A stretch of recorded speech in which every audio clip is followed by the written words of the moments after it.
Hello students, thank you so much for clicking on this video. Welcome to our channel Physics Classes by Mudit.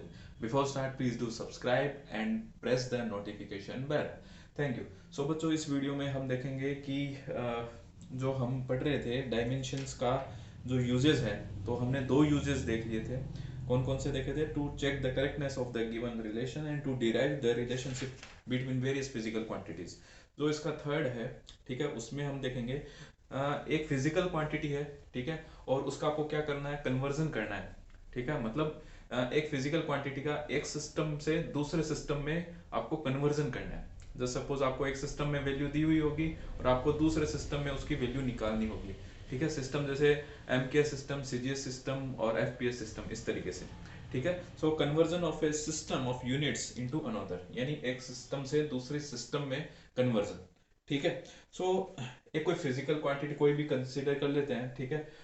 उस physical quantity के n1 क्या है? n1 एक value है. n1 is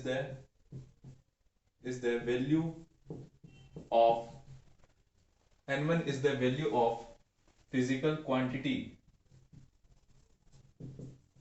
physical quantity quantity in one system with units m1 l1 and t1, ठीक है.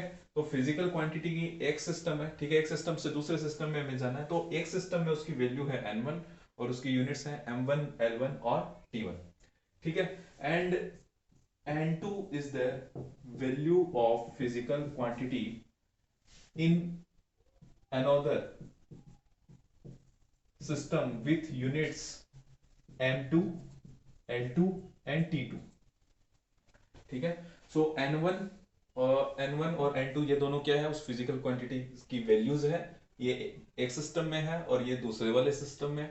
और m1 l1 t1 m2 l2 t2 ये दोनों क्या है, यूनिट्स है, ठीक है. m1 l1 t1 एक सिस्टम में है और m2 l2 t2 जो है वो दूसरे वाले सिस्टम में है, ठीक है. So now applying the principle of homogeneity. Homogeneity principle क्या है? n1 u1 is equal to n2 u2, ठीक है. प्रिंसिपल ऑफ होमोजेनिटी, ठीक है. आपको ये फॉर्मूला याद रखना है, ठीक है. इसी फॉर्मूले के थ्रू अपन कन्वर्जन करेंगे, ठीक है. सो इसके लिए अपन एक एग्जांपल लेते हैं, ठीक है. Convert 1 Newton into CGS system. आपको 1 न्यूटन को सीजीएस में कन्वर्ट करना है, ठीक है. Convert 1 Newton into CGS system. तो देखो सीजीएस सिस्टम में कन्वर्ट कैसे करेंगे. इसमें आपको ये लगाना है n1 u1 is equal to n2 u2. तो यहाँ पे आपके पास देखो 1 न्यूटन, तो आपके पास n1 की वैल्यू है 1, इतनी है 1, और आपको n2 कैलकुलेट करना है, ठीक है. n2 की वैल्यू आपको कैलकुलेट करनी है. अब न्यूटन है वो किस में होता है? m के सिस्टम में होता है. तो आपके पास u1 आएगा m1 l1 t1, ये तो पहले वाला सिस्टम ही है, ठीक है. और आपको पता है इसकी यूनिट क्या होती है? m1 l1 t-2. And u2 क्या आ जाएगा? m2 l2, ये t2, ये तो यूनिट्स है, ठीक है. और सेम है, डायमेंशन तो चेंज नहीं होती, कोई भी सिस्टम हो जाए. तो 1 1 -2, ठीक है. Now put the values of n1 u1 n2 u2 in this relation, then you will get the n1 is 1 into m1 l1 t1 1 1 -2 and is equal to n2 आपको कैलकुलेट करना है into m2 l2 t2, और यहाँ पे आ जाएगा 1 1 -2, ठीक है. So okay, now n2 निकालना है हमें. तो n2 कितना आ जाएगा? इसको इधर ट्रांसफर कर देंगे तो ये डिवाइड में चला जाएगा, ठीक है. तो m1 l1 t1 1 1 -2, और नीचे आपके पास आ जाएगा m2 l2 t2 1 1 -2. Okay, now अब देखो इन m1 m2 इन दोनों की पावर 1 है, l1 l2 इन दोनों की पावर 1 है, t1 t2 इन दोनों की पावर -2 है. So n2 is equal to m1 upon m2, m1 upon m2 power 1, L1 upon L2, भाई इनको साथ लिख सकते हैं अगर पावर इक्वल है तो कोई दिक्कत नहीं है, और T1 अपॉन T2 पावर -2। अब यहाँ पर देखो M1 L1 T1 ये क्या थी, न्यूटन है, यानी एम के सिस्टम में, ठीक है। और एम के सिस्टम में हम मास को किलोग्राम से, लेंथ को अपन किस में लिखते हैं, मीटर में, और टाइम को सेकंड में लिखते हैं। और इसमें सीजीएस में कन्वर्ट करना है तो M2 को अपन किस में लिखते हैं, ग्राम में, और जो लेंथ है उसको अपन सेंटीमीटर में, और जो टाइम है उसको किस में लिखेंगे हम, सेकेंड में।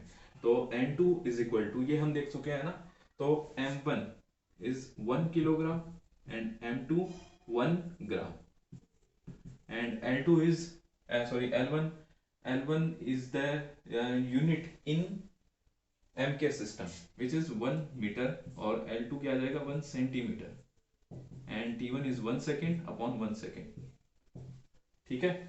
सो 1 second upon 1 second cancel out, 1 आएगा, 1 की पावर -2 1 होता है, ठीक है। और यहाँ पे आप 1 किलोग्राम को ग्राम में कन्वर्ट कर लोगे तो क्या आएगा, 1000 gram upon 1 gram, and metre को सेंटीमीटर में, ताकि ये यूनिट्स कैंसिल आउट हो जाए क्योंकि हमें वैल्यू निकालनी है।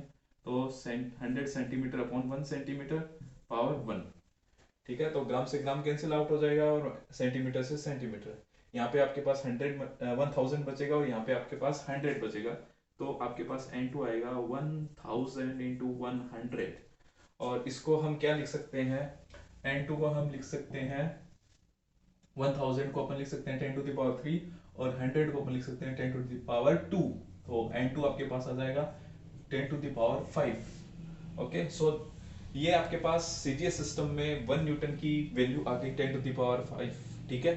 और इसकी सीजीएस सिस्टम में ये वैल्यू है, और सीजीएस सिस्टम में जो फोर्स है उसकी यूनिट होती है dyne, so the answer is 10 to the power 5 dyne.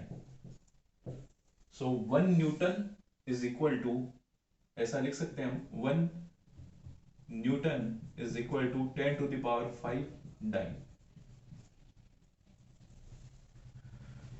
ठीक है। So this is the third and last use of dimensional equation. I hope बच्चों ये आपको क्लियर हो गया है। सो अगर आपको वीडियो अच्छा लगा है तो प्लीज इसे लाइक करें, अपने फ्रेंड्स के साथ शेयर करें। Take care, thank you.